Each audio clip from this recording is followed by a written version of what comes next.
What's the fucking deal with the bunny? Written by Christina Curtin, April 5th, 2020. If you listened to my post on Santa, you know I am not a big fan of lying to my kids about fictitious creatures creeping into our house and leaving presents. I don't like lying, period. I've dealt with Santa and actually somewhat enjoyed the magic he brings to the season. However, I never, ever have been a fan of the Easter Bunny. He's creepy, slutty, and serves no purpose.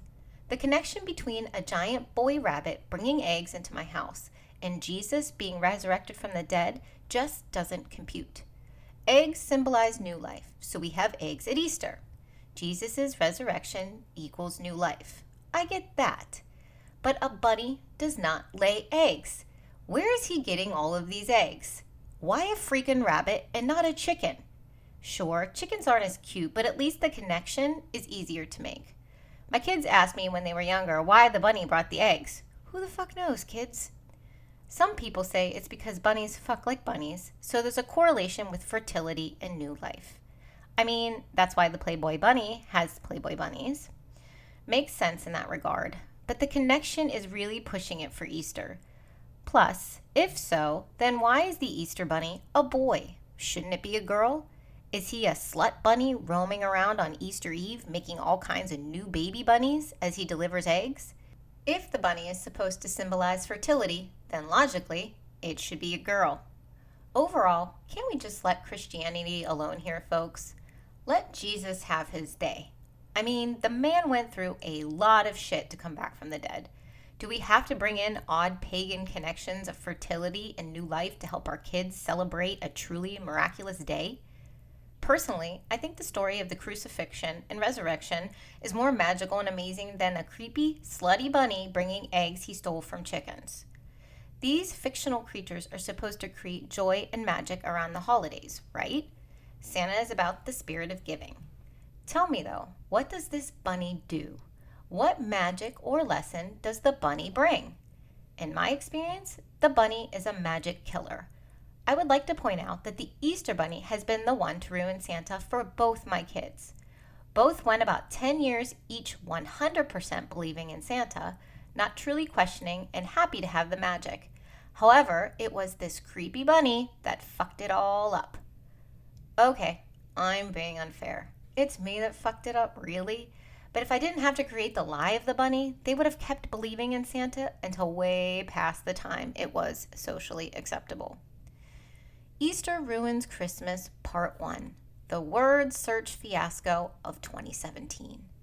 About 3 years ago, when my oldest daughter Gianna was 10, I decided to try something different for our Easter egg hunt. Instead of stuffing their eggs with candy, I stuffed them with foam letters and money. This was loose change and a few dollar bills. We aren't ballers, after all. These letters were supposed to be used to complete a word search they had in their baskets. I thought that it would be fun to do. Plus, if you know me well, you know I hate giving my kids sugar. I try to minimize the amount they consume or make them work for it. Holidays are extra hard to enforce these rules because sugar is literally a core component of every damn holiday. I do give them a lot of leeway during these times. However, I still try to find candy alternatives when I can. Hence the phone letter word search. Well, this word search ultimately caused Gianna to question whether I was the one to do all of this. She questioned me because the word search, in her eyes, was lame. And, apparently lame, equals mom. At first, by do all of this, she meant just the egg hunt / Easter. But then, after I admitted it to her, her questioning spilled over to every single other mythological holiday figure. The word search foam letter egg hunt killed Santa. Okay, in all fairness, if my crazy ass would have just put damn candy in the eggs, Gianna would have probably believed in Santa and everything else forever. She was so committed, and she cried when I told her. Bless her sweet 10-year-old heart. But I still like to blame the Easter Bunny. If I didn't have to pretend that thing was real, this wouldn't have happened. Easter Ruins Christmas Part 2. The coupon call-out of 2020. This time, the victim was my youngest daughter, Scarlett, who is almost 9. I had been working on my computer earlier in the day on Easter egg coupons to fill their eggs with. That's right, people. I refuse to give up after the word search fiasco of 2017.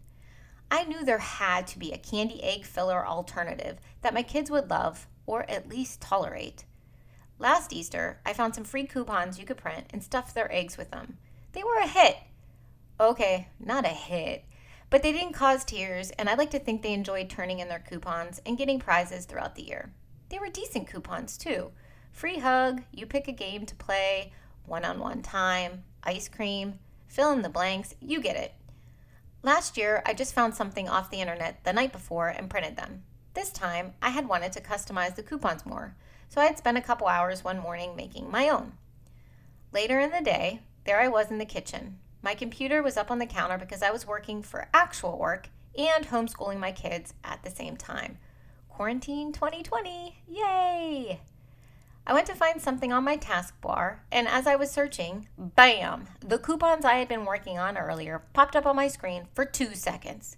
2 fucking seconds. Immediately behind me, Scarlett points her finger at the screen and screams with glee, "You're the Easter Bunny!" Fuck my life. I am a horrible liar, folks. Couple that with the amount of passion she threw at me with that statement. Needless to say, I caved and admitted it all. Of course, all that snowballed down to cover the Santa and the Tooth Fairy. Good thing was, she wasn't pissed at me like I thought she would have been back when I wrote the Santa post. She was actually so damn proud of herself for figuring everything out. Like always, I had stressed myself out and worried for no reason. But this was another case where the lie of the creepy, pointless bunny ruined the better lie of Santa. Again, it was my insistence to not give kids candy. I know, but I'm blaming the slutty rabbit. Do you want to ruin the magic too? Or just avoid giving your kids candy? If you are like me and want to fill your eggs this season with something other than candy, you can totally download the coupons I made this year by visiting my blog. Warning! These coupons may cause your wee babes to figure out that all the holiday magic is just lies. My track record speaks for itself. But maybe you're looking to do that. Maybe you are a little tired of keeping up the magic/lie. Maybe you think it's time they grow up. And I would say if they have puberty hair, that it's time to cut the cord, folks. You're doing them a social injustice by letting them still believe. I think I can safely say that, in my case, the following applies. Ruin the egg hunt, and kids will finally ask that question you have been waiting for. Are you the one to do all of this? But at the very least, the coupons are another treat to give them that isn't necessarily sugar. I personally see it as a win either way. Happy Easter! Stay safe and sane, my friends.